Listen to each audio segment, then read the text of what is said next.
Magandang araw po sa inyong lahat mga ka-online, sa lahat po ng mga subscribers natin. Maraming salamat po sa napakagandang reception at pagtanggap ng ating mga ka-online doon po sa ating first episode ng Papa Dudut Short Stories.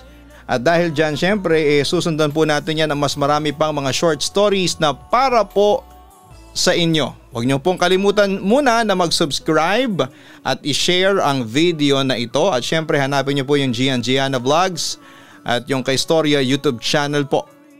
Para sa ating bagong episode ngayong araw na ito, Dear Papa Dudut. Magandang araw po sa inyo at sa lahat ng sumusubaybay sa inyong programa sa YouTube. Ako po si Kaloy, 28 years old. At kasalukuyang nagtatrabaho bilang tagalinis ng clubhouse at basketball court sa isang subdivision dito sa Cavite. Nung una po ay extra lamang po ako sa pagtatrabaho. Tinatawag lamang kapag may kailangang linisin.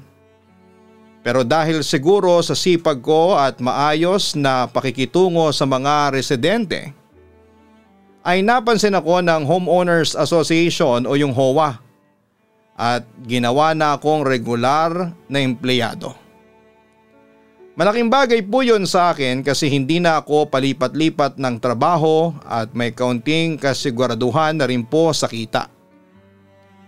Maayos naman po ang lahat hanggang sa dumating sa buhay ko si Charmaine, ang admin staff ng opisina sa HOA. Maganda, matalino at palakaibigan si Charmaine. Mabilis kaming naging magkaibigan.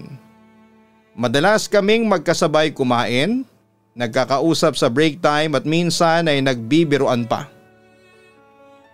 Lihim akong humahanga sa kanya, Papa Dudut, at hindi ko na napigilang mahulog ang loob ko sa kanya.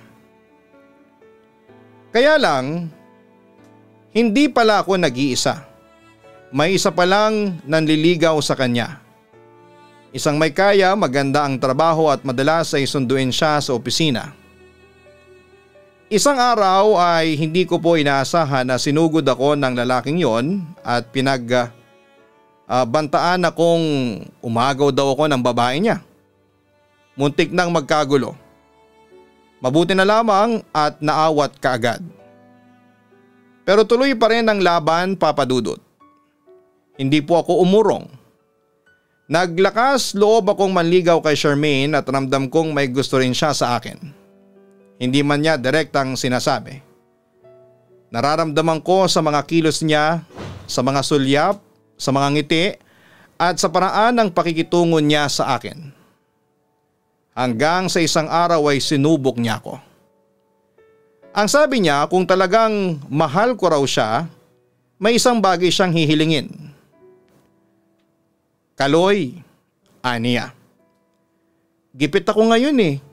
Pwede bang tulungan mo ko kahit na isang beses lang? Kumuha ka ng kahit kaunting pera sa kahan ng opisina kapag labasan na. Ako nang bahala. Para akong binuhusan ng malamig na tubig, Papa Dudut. Hindi ko po alam ang sasabihin. Mahal ko siya, Papa Dudut, pero hindi ko kayang gawin yon. Hindi ko kayang itaya ang trabaho, ang pangalan ko at ang dignidad ng pamilya ko para lamang mapatunayan ang pagmamahal ko sa maling pamamaraan. Tinanggihan ko siya. Marahan pero diretso. At mula noon ay iniwasan na niya ako, Papa Dudut. Hindi na siya sumasabay sa aking kumain. Hindi na rin siya nag-reply sa mga mensahe ko. Masakit. Pero pinili kong panindigan ang sa paniniwala ko ay tama. Ngayon, Papa Dudut, litong-lito po ako. Tama ba ang ginawa ko? Dapat ko bang habulin pa si Charmaine kahit na tinanong niya ako ng isang bagay na taliwas sa prinsipyo ko? O hahayaan na siya at ipagpapatuloy ang buhay ng malinis at marangal? Sana po ay mabigyan ninyo ako ng payo. Hindi po ako perpekto ha. pero gusto ko lang pong magmahal ng totoo sa tamang panahon. Lubos na gumagalang, Kaloy, tagalinis, pero tapat. Gusto ko yung huling banat mo yung tagalinis, pero tapat. Alam mo Kaloy, saludo ako sa iyo no, sa panahon kasi ngayon ay bihira na ang mga lalaking may paninindigan. Marami ang handang ibenta ang prinsipyo para lamang sa pansamantalang kaligayahan. Pero ikaw ay pinili mo ang panindigan ang sa tingin mo ay tama. Kahit ang kapalit ay puso ang masaktan. Mahalaga sa isang relasyon ang respeto, tiwala at integrity. At sa totoo lang, ang taong tunay na nagmamahal sa iyo ay hindi ka hihilinging gumawa ng isang kasalanan o pagkakamali. Kung kayang isakripisyo ni Charmaine ang trabaho mo, ang dangal mo para sa kanyang sariling interes, baka kailangan mong itanong sa sarili mo, eto ba talaga ang babaeng dapat kong ipaglaban? Tama ang ginawa mo Kaloy, hindi mo lang pinili ang trabaho mo, pinangalagaan mo rin ang pangalan mo at ang pagkatao mo at ang kinabukasan mo. Ang tamang babae, darating yan sa tamang panahon. Hindi mo kailangan magnakaw o lumihis sa tama para mapansin. Sa ngayon ay magpakatatag ka. At kung sakaling mapagtanto ni Charmaine ang halaga mo ay siguraduhin mo rin kung handa siyang ituwid ang kanyang pagkakamali. Dahil ang tunay na pag-ibig ay dapat sabay kayong humahakbang sa direksyon na tama. Mabuhay ka Kaloy, isa kang inspirasyon sa lahat ng mga nakikinig sa ating Papa Dudut Short Stories.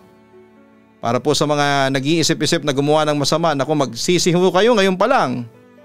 Huwag na ho kayong magtangkapang gawin ang mga mali. Maraming salamat po sa inyong lahat. Huwag kalimutan na mag-post ng inyong mga comments dito po sa ilalim.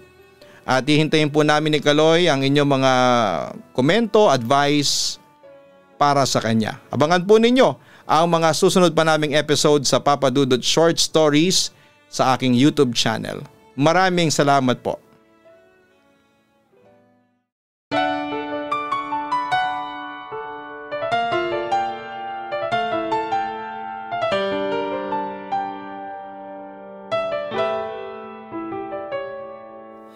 Ang buhay ay mahiwaga, laging may lungkot at saya.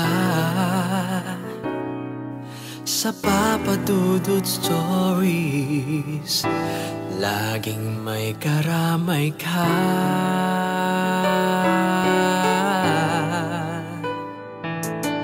Mga problemang kaibigan,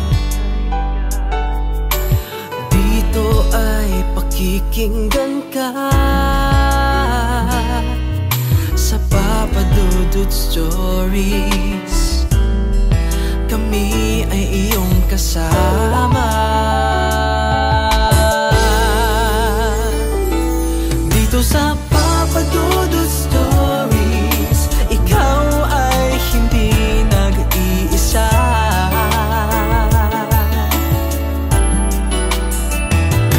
Dito sa Papa Dudut Stories, may nagmamahal sa'yo.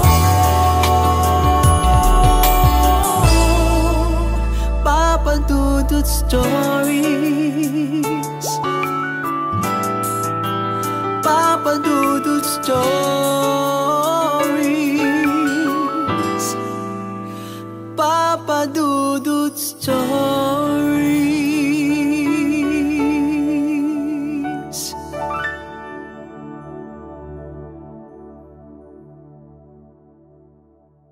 Hello mga ka-online, ako po ang inyong si Papa Dudut. Huwag kalimutan na mag-like, mag-share at mag-subscribe. Pindutin ang notification bell para mas maraming video ang mapanood ninyo. Maraming salamat po sa inyong walang sawang pagtitiwala.